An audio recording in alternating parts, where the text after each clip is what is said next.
কয়েক যুগ ধরে নদী ভাঙনের শিকার, আমাদের বাপ দাদারা নদী ভাঙনের শিকার। আমরা বারবার নদী ভাঙে আমাদের নদীর কবলে আমরা আমাদের সর্বস্ব হারিয়েছি, ভিটামাটি হারিয়েছি, ফসলি জমি হারিয়েছি, এবং আমরা যে বিকল্প অন্য জায়গায় যে আমরা ঘরবাড়ি করবো সেই সামর্থ্য আমাদের নেই। এবং আমাদের এইখানে 5টি শিক্ষা প্রতিষ্ঠান আছে, 2টি মাদ্রাসা এবং 3টি প্রাথমিক বিদ্যালয়। এখানে কয়েক হাজার শিক্ষার্থীরা পড়াশোনা করে, তারা যে দ্বিতীয়বার অন্য জায়গায় যে পড়াশোনা করবে সেই সামর্থ্য আমাদের নাই, বা আমাদের শিক্ষায় ব্যাঘাত ঘটবে। এরপরে আমাদের এই বারবার এখানে নামে মাত্র কিছু জিও ব্যাগ ফালাই দেওয়া যায়, যখনই নদী ভাঙে তখনই পানি উন্নয়ন বোর্ড থেকে আইসা কিছু জিও ব্যাগ ফালাই দিয়ে চলে যায়। এই জিও ব্যাগগুলো নদীর স্রোতে আবার চলে যায়, আবার নদী ভাঙে। আমরা এরকম বারবার মিথ্যা প্রতারণার আশ্বাসে পড়তে চাই না। আমরা এবার একটাই দাবি, আমাদের আরসিসি ব্লকের মাধ্যমে যেন টেকসই বাদ দেওয়া হয়। মেঘনার তীরে যে নদীগুলা জমিন আছে, ফসলি জমিন, প্রায় শত শত বিঘা জমিন এখান থেকে ভেঙে যাচ্ছে।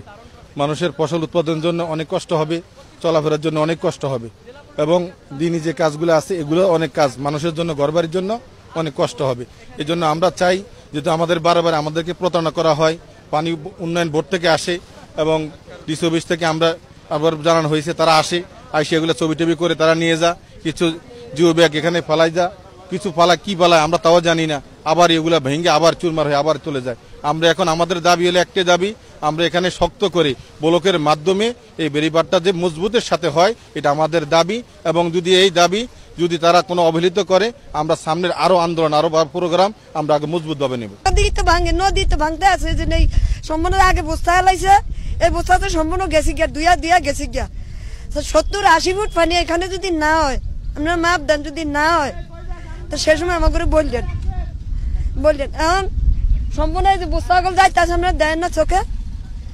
এখন বাবা থুরুতে বাবা বস্তা একটু বলকটা আপনারা হালিয়ে দেন, দয়া করে। আমরা খায়া দুগার ডাল ভাত খায়া দুই নেতনি চলে যাইতাম ভারি। আমরা দীর্ঘ 6 মাস যাবৎ আমাদের এই নদীর পার ভাঙতেছে, পানি উন্নয়ন বোর্ডের কোনো তদারকি নাই। তখন তারা আমাদের মাছ ঘাট শিক্ষা প্রতিষ্ঠান সব নদী বিলীন হয়ে গেছে, আমাদের ভিটাবাড়ি সব নদী ভাঙ্গা বিলীন হয়ে গেছে। এখন আমাদের থাকার কোনো স্থান নাই। তারপরে পানি উন্নয়ন বোর্ডে দেখা গেছে 2-4টা 20টা 100-150 বস্তা ফালায়, ওই বস্তাগুলো স্রোতে আবার নিয়ে যায়। তাই আমরা এই বস্তা চাই না, আমরা দীর্ঘ ও টেকসই বেড়িবাঁধ চাই, সিসি ব্লকের ধারা যেহেতু টেকসই বেড়িবাঁধ হয়, এটাই আমাদের দাবি। আমরা যখন পানি উন্নয়ন বিভাগকে জানাই, তখন তারা বিভিন্ন সময় কিছু বস্তা ফালায়। এই বস্তায় কিন্তু নদী ভাঙন রক্ষা হয় না।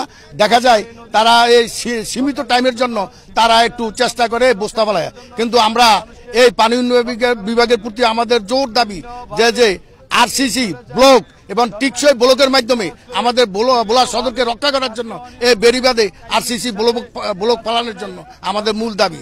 আর যদি এই দাবি তারা আমাদেরকে না রাখে, তাহলে আমরা আন্দোলনের সামনের দিকে অব্যাহত থাকবে এবং পানি উন্নয়ন বিভাগ আমরা ঘেরাও করব এবং সেখানে এসি অ্যাকশনকে আমরা বলবো, এটা যেভাবে হোক আরসিসি টিকসই ব্লকের মাধ্যমে যেন আমাদের বোলা বেড়িবাঁধ রক্ষা করে।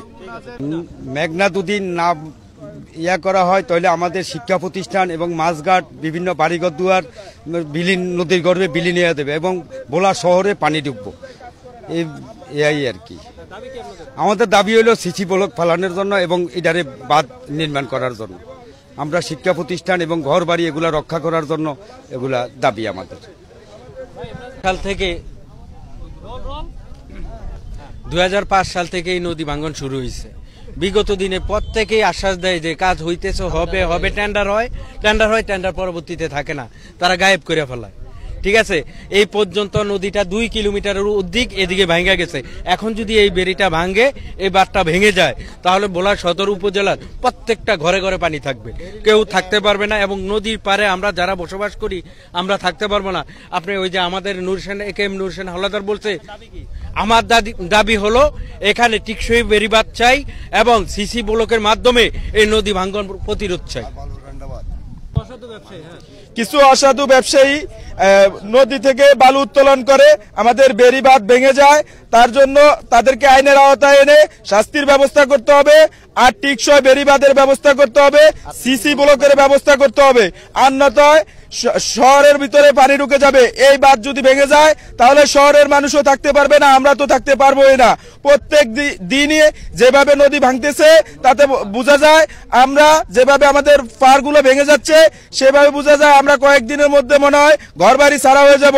এই দিন প্রত্যেক দিন যেভাবে নদীর পাড়গুলো ভেঙে যাচ্ছে ঠিক সেভাবে মনে হয় যে আমাদের ঘর বাড়ি কিচ্ছু আর থাকবে না। তাই অতি দ্রুত আমাদেরকে টিকসই বাঁধ ব্যবস্থা করতে হবে আর সিসি ব্লকের ব্যবস্থা করতে হবে, আর ওই সন্ত্রাসীদেরকে আইনের আওতায় এনে শাস্তির ব্যবস্থা করতে হবে।